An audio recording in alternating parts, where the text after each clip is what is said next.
The sea level is rising, and it's predicted to be up another 40 inches by 2070. So that's almost 4 feet, or it's over 3 feet. It has huge implications. Everybody who lives within the coastal zone is at risk. Lots of jobs are at risk. A lot of infrastructure is at risk.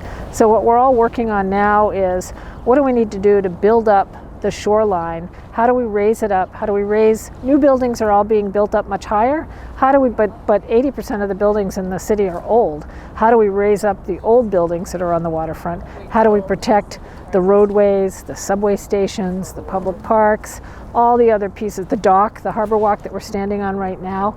Well, and the reality is that the more the public knows, the more educated everybody is, the more responsive everybody can be, safer and healthier everyone will be.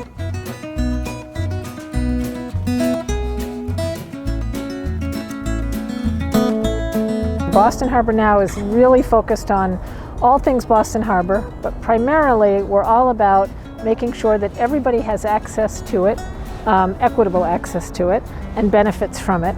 And at the same time, trying to protect people from sea level rise and climate change. What we do is we try to use things that are happening even right now. So there's something called king tides that happen several times a year when the moon is in a certain phase and the tide comes up extra high. And you could come to a place like this and this whole harbor walk might be underwater, and we'll film that and we'll get that out into the public and through the news stations and things, making people aware that this is something that is real, it's in process.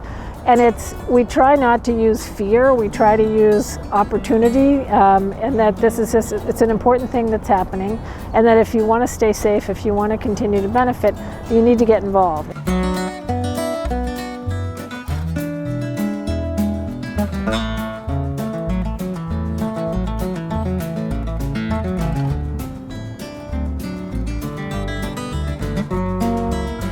I think that we all have to be aware of the issue of climate change today and the rising CO2, and do whatever we can do to reduce that. The biggest contributors are transportation, it's buildings, it's food production. Methane is huge. The hope is that people don't get afraid, don't get depressed, don't get anxious, but instead try to look for the opportunities where they can contribute, and meanwhile, come on down to Boston Harbor and enjoy the waterfront, enjoy the harbor, enjoy all of the positive things that we have to experience.